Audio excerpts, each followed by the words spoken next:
lots of pulling and humping. You gotta pull yourself to the area where you hump. It's an important dance. Whoa, mowers. Whoa there. Hopefully this video is bringing mowers to my channel. My name is Comedian. I'm already talking nonsense, which means everything is going as it's supposed to. Sadly. Welcome to my channel where nothing makes sense. I'm wacky, I'm crazy, and I'm gonna watch a song which is really wild. No one's done this before on camera. Now, I've got a few TXT reactions or TomorrowByTogether under my belt, and I really like what I've seen so far.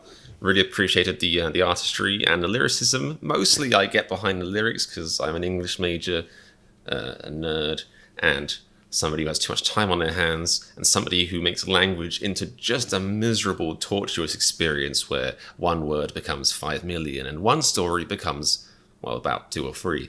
So yeah, I liked what I saw, and you know, I got some good suggestions. Last time I did the song Puma, P-U-Ma, and it was pretty great, and I'm glad nobody told me until after the song that it was also partially, as well as being a metaphor, it was also literally a bit about an actual puma that got murdered, which was sad. So, but apart from that, it was really cool, and I got a nice suggestion. Somebody noticed the Harry Potter books in my shelf. From childhood, still am a Harry Potter fan. Less so a J.K. Rowling fan these days, but still a decently big Harry Potter fan. And apparently this song, literally called 9 3/4 or Runaway, might have some of those themes in there, if you can believe it. I mean, 9 3/4 is a given. Although now I'm looking at this, it says 9 and 4/3. Is it that you know, still stuttering. What was I going to say? Is it that it's because I haven't done maths in a while. I don't know maths. 1 and 2. What's that? Who knows? Scientists probably. But is it that equation? No, not equations. What is the word? Oh my, fractions. That is embarrassing. Sorry, Mr. Green, my old maths teacher. Is it that fractions are the other way around in Korea, or is it that this isn't 9 3/4 and you guys lied to me?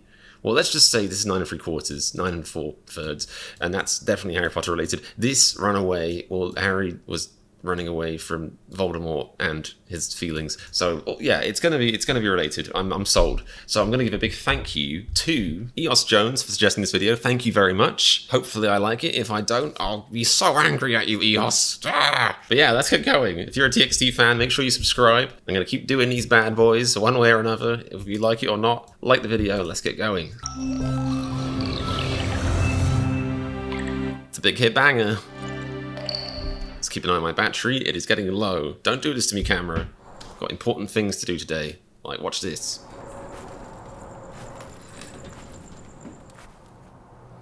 Okay, as a video editor, I didn't mention that bit, I'm also a video editor. I edit my own videos these days, so yeah, big time video editor, but I love the framing here. It's so cool. Pretty much straight down the middle. If I put, this isn't a video editor reacts, I do those. I'm gonna start doing more of those later when YouTube is less terrifying, but you know, if I was to put like a little, like, you know, mathematical sheet, a spreadsheet, a guideline thingy on this screen, I'm guessing this would be perfectly down the middle. I won't, but it's as near as makes a difference. The framing was just very nice. That's what I want to say. He's tearing out his book so he can put some drugs in there, and he's okay, interesting, because people talk a lot about, and I'm sorry to mention BTS, because I know some of you have said they don't want comparisons to BTS because they want to be seen as their own thing, which is perfectly fine. I'm only saying this because it's all the only other comparison I have as far as K-pop, really, and a handful of other songs by different artists. But I know that BTS, in their debut, were like much more songs about like how bad school is bad, pretty much. And it's interesting that we have, like, this looks like it could be self-harm, but it also looks like it could be somebody who basically hurt themselves from writing so much. You know what I mean? Like, I used to have crazy sores on my hands from writing so much. Did I get A's? Well, yeah, kind of, but not all the time. I should have got more A's considering how many sores I had, but you know what I mean? The beat is cool. I like the beat. I like the video. The colors pop. The skin is as soft as the morning sun. The doodles are very cool. Oh, but it was on his earpods. It was all a dream. End. Fade out. Okay, so we have kind of like one of those like cool, deep, like, you know, movie. Whoa, okay, movie style intros to, and these lyrics, movie style intros to a song. So I thought that was the real song. But anyway, I digress. This is amazing. This is so cool. Animating his doodles when he puts on his little Terminator glasses. Brilliant. Everybody's happy but me.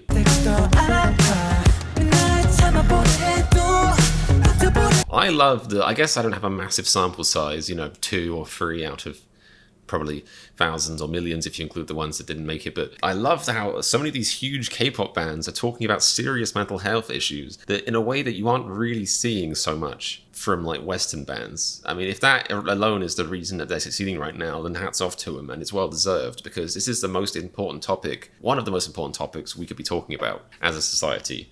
So it's great that these people are in the limelight talking about it, because the thing is, modern society is so messed up and broken that pretty much everyone is going through this. Everyone needs to hear this, you know? It's not just like... And it is kind of almost twisted that as a society, we've made a music industry where most people are singing about love, when the reality of most people's experiences is the vast majority of people, you know, necessarily might not actually be with, you know, their soulmate, the kind of love that people sing about in songs, whereas they definitely have chronic depression and anxiety. That's definitely there. That's lurking in the corner like a gross old friend at a party you didn't invite. I like his shirt. I have ADHD, did I mention that? Okay, so, but yes, I love this. Because especially... Like, I'm sorry to keep pausing it. He said, like, I don't know why I feel need to apologize for pausing it. I get comments, people saying I pause too much. Comments saying I pause too little. Comments saying you didn't react to this nanosecond of this video. Please, could you please make sure you react to everything? I have ADHD. I can't make sure that I remember my daily day-to-days. I can't remember what I did yesterday. I can't. And if I reacted to every nanosecond of each video, it would be like 4 hours long. So though I appreciate the enthusiasm, I just hope you guys know that I am doing the best I can, and I'm trying. You know what I mean? Like, hopefully these videos are worth it, makes sense. But, so sorry to keep pausing, but the thing I saw earlier, which I really connected to me, was that sentiment of everyone's happy but me. Like, I related to that so hard, you know, in certain times in my life, and almost sometimes the inverse. I've had times in my life where I've been really depressed, but you've also had a touch of paranoia or like psychosis on board, shall we say. And I started thinking to myself, everyone's depressed like me. Like, you know, I started seeing it everywhere.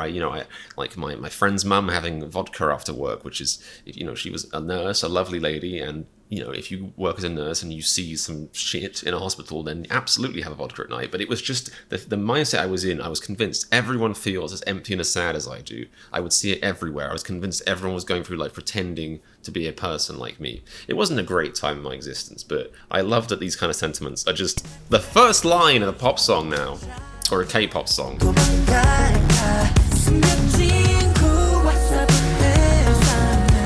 Cool. Okay, there's the Harry Potter reference. And I think they're, you know, these lyrics are tapping into something very bibbidi-bobbidi, the train is departing. That almost sounds like, you know, a Harry Potter curse or spell. If not some of the nonsense ones that... Is it Seamus or whoever tries in the year 1 on the train, or he's like, oh no, it's Ron, obviously, he's like, turn this stupid fat rat yellow.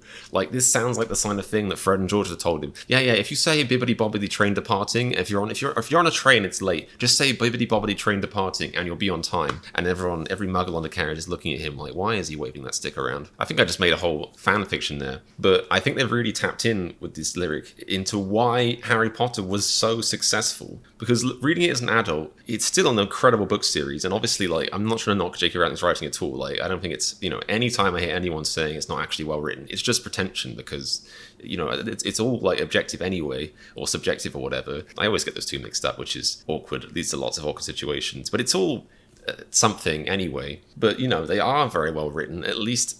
They might not have like the biggest, fanciest, most pretentious words in there all the time, but the imagery is fantastic. Like, the character work is very, very good. They're a bit dated now, slightly, and J.K. Rowling herself, you know, view-wise has become quite dated, but that's a whole separate thing. But, you know, the most amazing thing the Harry Potter books did was escapism, pure escapism for a generation of kids who needed to escape, a generation of kids who were going through the whole thing of like way too much schoolwork, prospects dwindling, like the pressure to go to university for everyone out there suddenly, you know what I mean? Like the idea, the old idea that you could leave school at 16 and go into trade basically evaporated. School has just been rough for everyone pretty much. And I'm not saying it's not true of older years, but I really do think school has only gotten worse in some ways. And Harry Potter was just the best form of escapism for kids. So the fact that they're using Harry Potter references as escapism is perfect. I probably could have said that in about 4 or 5 words, but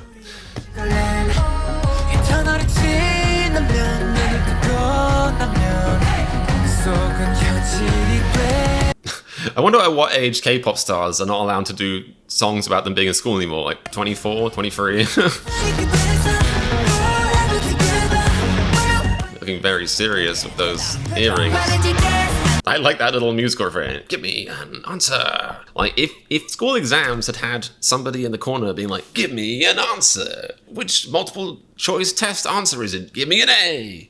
You failed. Give me a B. Failed. C. Failed. D. You cheated. You knew it was going to be D.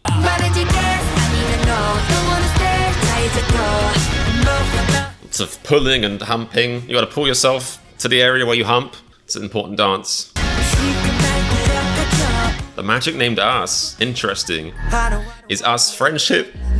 I can't be too sure with this band because I feel like in one of their other songs I thought maybe they're talking about love, but they're actually talking about friendship, which I respect. It's nice when songs aren't always about love, or at least, romantic love. But I like the thing here about escapism, like love, doesn't matter if it's platonic or romantic, is a form of escapism.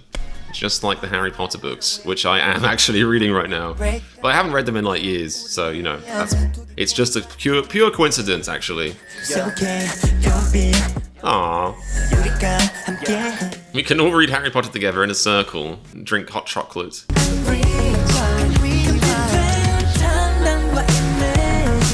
The blue flame of the goblet of fire.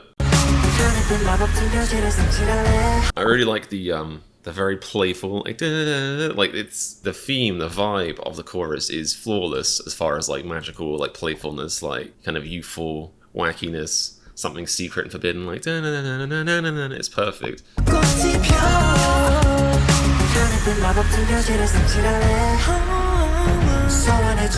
The summoning spell brings us together. You can't, if you try and accio your friend, and they accio you, you're gonna smash into each other at 1 billion miles an hour and blow your ribs in half. Don't try it at home, magical kids.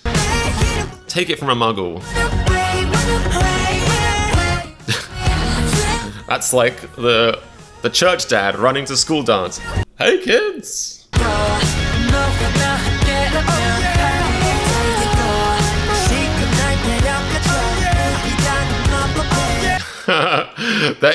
I admire the dedication, but I don't know if they nailed that little pool thing. That might be why they use an angle from far away. Because some of them totally would have been what I did.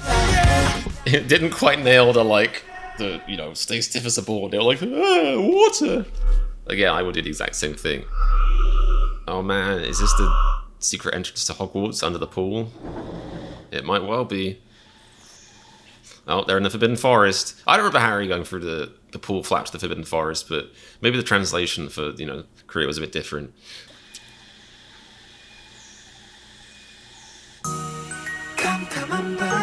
Or is it now, I think now doing Monsters Inc. Oh wow. A magic spell with your tears.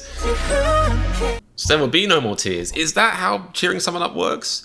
They're like, someone's like crying, like, I'm sad. Like, if somebody runs along with a straw, like, don't worry, I'll suck all your tears out.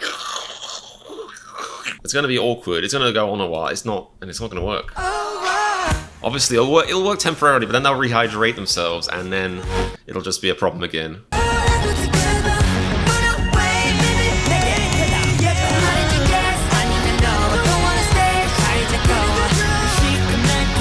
The magic named Us, so it is maybe friendship, but it doesn't really matter because, romantic friendship, platonic friendship. Oh, and now now the hurt of school is gone, thanks to friendship. I understood it, maybe. Oh, it's just the outtakes. Are they going to actually start doing magic? Like, gave it away. We're actual wizards. He doesn't want to leave, of course. Or is it a secret? No one knows. I'm school Voldemort. I'm gonna make a Horcrux out of this weird bear. Okay, yeah, I think that was really cool. The music video, for just being video nerd for a second, it had a lot of themes that were really cool. I don't know if they tied together flawlessly. Also, I could be missing out a lot of context, you know, not speaking Korean and also being me. But for me, there was just so many amazing elements in there. If they tied together slightly better, it would have been flawless. But still, some really cool stuff in there, some fantastic imagery. And as far as the song, I almost wish it would have kept the same intense, brutally honest, mental health kind of focus. I know it kind of really did have the same focus for the whole time, but the very first line was so blunt, and it was refreshingly blunt. I almost wish it would have kept being that blunt, for the whole song. It kind of settled out into more kind of life is hell, but it's okay because my friends are here, which is fine. I still really appreciated it. I just almost if it had kept that same intensity from the first lyric, then it would have been even better. But I thought it was really cool. I'm definitely impressed by these guys. And like I said, definitely still very much willing and looking forward to doing more reactions to their stuff. So keep your suggestions coming. And if you like Tomorrow and you enjoyed this reaction, then make sure you are subscribed. I can actually see, looking at YouTube analytics, who subscribes after watching a video. So that lets me know which videos to do more of. So you do the maths. I shouldn't say that because I can't do maths. But yeah, let me know. That's how you can let me know if you like this video and you want to see more TXT reactions. Anyway, thank you very much for coming. I hope you are all just doing absolutely spiffy out there. Whether you're a muggle, a wizard, or somebody who thinks that love is the real magic. Aww. Anyway, that's enough of me for now. Bye! And remember, if you like my reactions to 9 3/4, then click the subscribe button. My channel is the flower that your subscription waters. Wow. Oh, my battery's flashing red. Ooh, thank you, battery, for making it. You champion. You absolute champion.